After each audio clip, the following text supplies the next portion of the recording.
श्री नारद जी महाराज श्री नारायण प्रभु का गुणगान करते हुए पधारे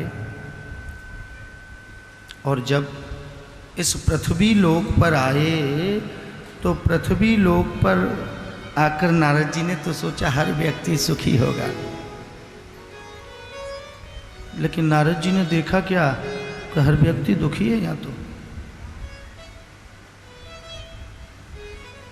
कोई तन दुखी, कोई मन दुखी, कोई धन बिन रहत उदास। हर व्यक्ति को दुख है और थोड़े थोड़े सब दुखी, सुखी राम के दास। किसी व्यक्ति का दुख जा ही नहीं सकता भैया जब तक मेरे राम की कृपा नहीं होती। अगर जिसको शिकायत करनी है तो वो करेगा ही करेगा। इस संसार में किसी को किसी प्रकार का कष्ट है, किसी को किसी प्रकार का कष्ट है। नारद जी ने देखा कि यहाँ तो हर व्यक्ति दुखी ही दुख है, क्या किया जाए। नारद जी ने सोचा चलिए कोई बात नहीं, जहाँ मेरे गोविंद खेले हैं कूदे हैं वहाँ व्यक्ति जरूर सुखी होंगे। तो काशी गए, मथुरा जी आए और महाराज जैसे ही श्री नारद जी महाराज पधारे श्री यमुना किनारे श्री वृंदावन धाम में, तो नारद जी ने सोचा कि हर व्यक्ति यहाँ तो दुखी हो ही नहीं सकता, यहाँ मेरे गोविंद अवतार लेते हैं। लेकिन नारद जी ने वहाँ भी दुखी देखा। ऐसा क्यों है? आपको सुख या दुख जो है वो आपके अपने मन से होता है। आप अपने मन को प्रसन्न रखें तो किसी भी स्थिति परिस्थिति में सही प्रसन्न रहेंगे। और यदि आप अपने मन को प्रसन्न नहीं रखेंगे तो कितनी भी सुख सुविधा आप जुटा लें, प्रसन्न हो, आपको कोई श्री ब्रह्मा जी भी उतर आए तो नहीं कर सकते। इस श्रीमद् भागवत में महात्मा में बहुत सी कथाएं हैं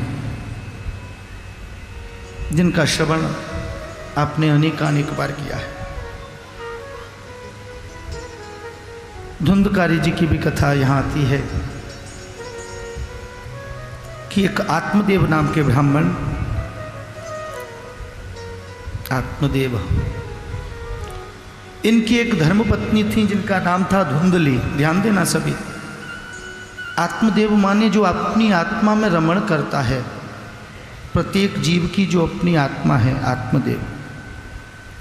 और इसके जो पत्नी हैं जिनका नाम है श्रीमती धुंधली देवी, ये है उस जीव की बुद्धि, धी, उसको कहते हैं धुंधली। इनके कोई संतान नहीं थी, बड़े बड़े यत्न प्रयत्न के बाद भी संतान नहीं हुई। तब तो पंडित जी आत्मदेव महाराज ज्ञानी थे, ध्यानी थे, कोई बात नहीं। लेकिन धुंधली तो धुंधली है, बुद्धि तो जिसमें लगा दो, अगर आप पाप में लगा दो तो पाप में लग जाएगी, आप समाज कल्याण में लगाओ तो उसमें लग जाएगी, आप सत्संग में लगाओ तो उसमें लग जाएगी। लगाना आपको पड़ेगा।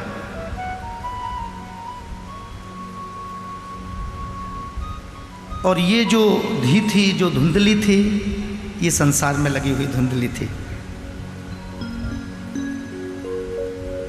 एक दिन आत्मदेव लोगों के सुनने पर कि साहब इनकी संतान नहीं है, वैसे पंडित जी हैं, बड़े बड़े उपाय इन्होंने लोगों के लिए किए, लेकिन इनकी संतान ही नहीं। तो आज आत्मदेव दुखी होकर वन की ओर चले गए और वहाँ शांत चित्त से बैठे थे। उधर से होते हुए कि महात्मा जी जा रहे थे। ध्यान देना, महात्मा किनको कहते हैं? महात्मा बोलते हैं महान आत्मा हो जिसकी महात्मा वस्त्र से नहीं हो जाता है। जो आत्मा से महान हो वही है महात्मा। सज्जनों, आज एक संत पुरुष वहां से निकल रहे थे महात्मा जी, और जब उन्होंने देखा कि ये तो गांव के पंडित जी हैं, उनसे पूछा यहाँ ऐसे दुखी कैसे बैठे हैं? बोले कोई बात नहीं महात्मा जी, आप जाइए। संतदेव ने फिर पूछा क्या बात है, बताइए ना। आत्मदेव बोले आप जाइए ना। आत्मदेव बोले मैं आपसे आधे घंटे से कह रहा हूँ आप जाइए, कोई परेशानी नहीं, आप पूछे ही जा रहे हो, पूछे ही जा रहे हो, बात क्या है? बोले आप दुखी बैठे हो और मैं दुखी नहीं देख सकता किसी को। तो आत्मदेव ने कहा मेरा दुख दूर करोगे? संतदेव ने कहा हाँ, अगर मेरे हाथ में हुआ तो अवश्य करूँगा। तो आत्मदेव ने दुपट्टा पकड़ लिया, बोले महात्मा जी मेरे कोई संतान नहीं है, ऐसा वरदान दे दो। महात्मा संतों पर तो बड़ी बड़ी प्रसादी होती है, ऐसा कोई प्रसाद दे दो जिससे मेरे संतान हो जाए। अब तो संतदेव ने कहा पंडित जी जरा दुपट्टा को छोड़िएगा। पंडित जी बोले कि अब तो पकड़ लिया, अब नहीं छूटेगा ये। पहले हम मना कर रहे थे तो माने नहीं। संतदेव बोले ऐसा है विप्रदेव, आपके एक जन्म में नहीं 7 जन्म में आपके संतान नहीं है, संतान सुख नहीं है आपके। पंडित जी बोले जब आप अपनी रास्ते जा रहे थे मैंने आपसे मना किया तो फिर आपने मेरे से बार बार क्यों पूछा? और जब आपने पूछा और मुझसे कहा है तो मेरे इस कष्ट का आप निवारण करके दीजिए मुझे। बहुत संत ने समझाया। अब तो आत्मदेव को क्रोध आया तो आत्मदेव बोले तो ठीक है फिर पंडित जी महात्मा जी अपना दुपट्टा मुझे दे जाइए। महात्मा जी बोले भैया हमारे दुपट्टे से तुझे प्रसन्नता मिलती है तो ले ले। अब तो इस आत्मदेव ने उस दुपट्टे का फंदा तैयार कर लिया फांसी का और उसको गले में डाल दिया। महात्मा जी बोले क्या करता है? मरना है तो भाई अपने घर से जाके कपड़ा लेके आ, ये महात्मा का दुपट्टा ऐसे क्या करता है? बोले कोई चिंता नहीं है महात्मा जी, मैं दुपट्टा तो आपका ले ही रहा हूँ, उसके अलावा संकल्प भी मैं ऐसा ही छोड़ूंगा कि मेरी इस मृत्यु की जिम्मेदार ये महात्मा देव है। अब तो महात्मा जी बोले भाई ये क्या कहता है? रोबत्ते राखी तो संग ही चलूंगी फिर। अब हमने पूछ क्या लिया कि तुझे कष्ट क्या है, तू तो पीछे ही पड़ गया। महात्मा जी ने बहुत समझाया, आत्मदेव की समझ में नहीं आया, क्योंकि ये आत्मा परमात्मा में रमण करती है, लेकिन जब ये आत्मा जब इस धी जो पाप में रत हो जाती है बुद्धि, और जब ये आत्मा पर अपना असर छोड़ती है तब व्यक्ति इस कृत्य करने के लिए उद्यत होता है। अब तो महात्मा जी ने अपनी थैली में से एक फल निकाला, दे दिया। आत्मदेव तुम्हारे इस जन्म में क्या आगे भी जन्म में संतान सुख नहीं है, लेकिन मैं फिर भी अपनी तपस्या से ये फल देता हूँ, आपकी संतान अवश्य होगी। आत्मदेव घर आए, धुंधली देवी को वो फल दे दिया, इस फल को खाने से आपके बालक होगा। हमने बताया ये क्या नाम बताया इसका? धी, बुद्धि। तो जो बुद्धि संसार में लगी होती है उसको भगवान के भजन में आनंद नहीं आता, उपहास करता है उस बात का। अच्छा कथा सुनने जा रहे हैं 7 दिन के लिए, तो ठीक है गेरुआ वस्त्र पहन लीजिए, फिर तो क्या बात है, ऐसे लोग बहुत होते हैं। तो जो बुद्धि संसार में लगती है तो उनको इन बातों का फर्क नहीं पड़ता। धुंधली ने कहा क्या फल खाने से भी संतान हो जाती है? उस फल को हाथ में ले लिया, गांव वालों को इकट्ठा कर लिया, एकत्रित कर लिया, सब इकट्ठे हो गए। पंडित जी तो चले गए बताकर एक समय भोजन करना, इस फल को खाने के बाद भूमि पे शयन करना, आपके पुत्र होगा। इस धुंधली ने सबको एकत्रित कर लिया और कहने लगी कि मेरे पतिदेव फल लेकर आए हैं, इसके खाने से संतान होगी, और यदि मैंने फल खा लिया तो मैं गर्भवती हो जाऊंगी। और गर्भवती हो गई तो मुझे चलने में, फिरने में, बैठने में, उठने में बड़ी दिक्कत होगी, बड़ी परेशानी होगी। सब गांववासी बोली अरे ऐसा तो होता ही है, इसमें क्या विशेष बात है। तो धुंधली ने कहा कहीं गांव में अगर आग लग गई तुम सब तो भाग जाओगी, मैं तो अकेली रह जाऊं। अब तो सब उठ के खड़ी हो गई, बोले पंडितानी अपने घर में आग लगा, जो पूरे गांव में आग क्यों लगाती हो। सब उठ कर चले गए, बस इसकी एक बाहेली थी, वो इसकी फ्रेंड, वो बैठी रह गई। उसने इसको समझा दिया इस फल को गाय को खिला दे, गाय के भी कभी बछड़ा या बछिया नहीं हुआ, इस फल की परीक्षा हो जाएगी और मेरे संतान बहुत हैं, एक संतान होने वाली है, उसे तुझे दे दूंगी। ऐसा ही किया, फल गाय को खिला दिया। और जब इस धुंधली की उस बाहेली के बालक हुआ, उस बालक को लाके दे दिया रातों रात। पंडित जी को लगा मेरे संतान हो गई, संतान हो गई। उधर सज्जनों, आज जो गाय पंडित जी के यहाँ 11 वर्ष से बंधी हुई थी, जिसके कभी कोई बछड़ा या बछिया नहीं हुआ, आज उस गाय ने भी एक बहुत सुंदर बालक को जन्म दिया। और ये बालक बड़ा ही अद्भुत बालक था, जिसका शरीर तो मनुष्य के जैसा, लेकिन जो इसके कान थे कर्ण, वो गाय के तरह थे, इसलिए नाम पड़ गया गोकर्ण। और उधर जिस बालक को, इसकी धुंधली के पास जो बालक आया, पंडित जी ने कहा मेरा नाम आत्मदेव है, इसका नाम परमात्मदेव रखूंगा। धुंधली ने कहा नहीं नहीं, मेरा नाम धुंधली है, इसका नाम धुंधकारी रखूंगी। अब तो यथा नाम तथा गुण ही, जैसा नाम रखा वैसा ही बालक हुआ। बड़े परेशान बालकों को करता बड़ा हो गया, मदिरा का पान करने लगा, वेश्याओं का संग करने लगा। तो जो धी पाप में लग जाती है, धुंधकारी माने मन, उसका इफेक्ट मन पर भी होता है।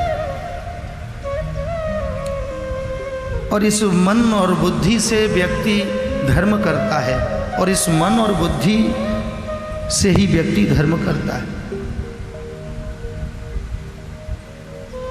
आज आत्मदेव ने देखा कि बालक बड़ा हो रहा है, बिगड़ रहा है, तो कुछ कहते तो माता रोक देती कि नहीं नहीं मेरे बेटे से मत कहो, एक ही है। बोले एक बेटा है, इसका तात्पर्य ये नहीं है कि वो बिगड़ जाए, उसको लालन करो, पालन करो, लेकिन जहाँ ताड़न की आवश्यकता है वहाँ ताड़न भी करिए। अब तो धुंधकारी तो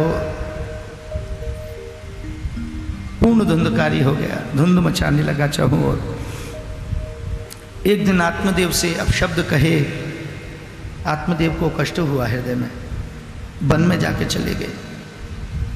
उधर गोकर्ण जी महाविद्वान हुए। गोकर्णो पंडितो ज्ञानी धुंधकारी महाखलो। ये खल हुआ, दुष्ट हुआ धुंधकारी। और गोकर्ण जी तो वेद विद्वान के ज्ञाता हो गए। गोकर्ण जी ने आत्मदेव को बहुत समझाया, भेज दिया उनको। जब संतान का सुख अगर भाग्य में नहीं है तो कितना भी प्रयत्न से मिल भी जाए, नहीं मिल पाता।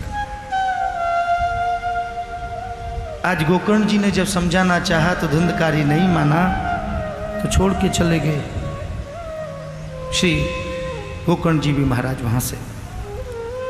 अब तो माता से पैसा मांगे, ये धन मांगे तो माँ मना करे, तो एक दिन माँ पर भी हाथ छोड़ने के लिए तैयार हो गया।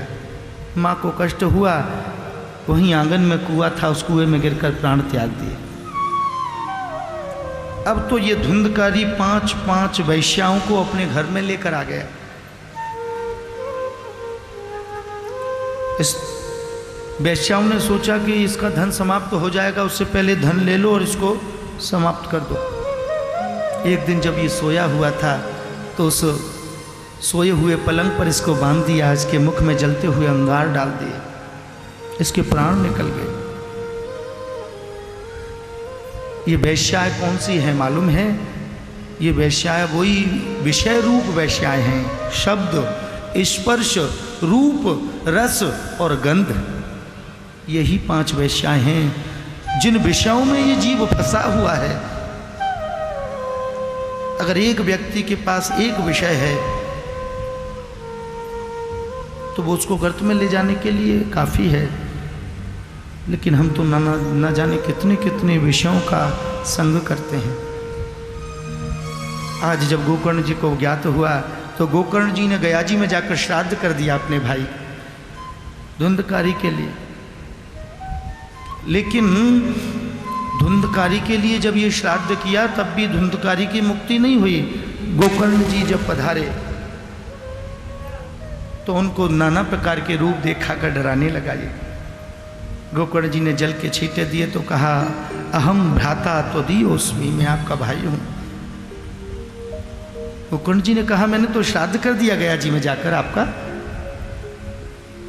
बोले, नहीं भैया, मेरा श्राद्ध आप गया जी में जाकर एक बार नहीं 100 बार भी अगर आप कर देंगे तो मेरी मुक्ति नहीं हो सकती कदापि, क्योंकि मैंने माता पिता की आत्माओं को सताया। गोकर्ण जी ने विचार किया। गोकर्ण जी को आकाशवाणी के द्वारा, आत्मा की वाणी के द्वारा उद्बोधन हुआ, ज्ञान यज्ञम करिष्यामि, आप ज्ञान यज्ञ करिए। श्री गोकर्ण जी महाराज ने इसी ही दिव्य श्रीमद् भागवत महापुराण का आयोजन रखा।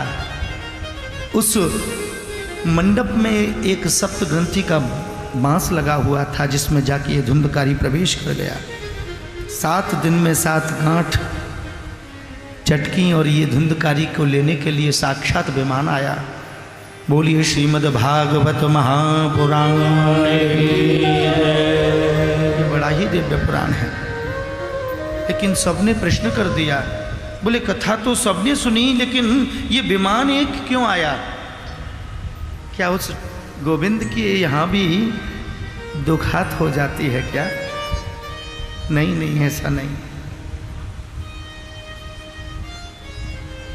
गोकर्ण जी ने जब ये सुना तो पूछा, तो बोले महाराज, धुंधकारी ने जैसे कथा को सुना वैसे किसी ने नहीं सुना कथा को। इसने पहले कथा को श्रवण किया, फिर चिंतन किया, मनन किया, गुणन किया। हम लोग क्या करते हैं, कथा में बैठ गए महाराज, अब कथा में बैठे हैं, थोड़ी थोड़ी देर बाद समय का ध्यान आ रहा है, थोड़ी थोड़ी देर बाद ध्यान आ रहा है कि नाश्ता की व्यवस्था होगी, उठते ही के भोजन की होगी।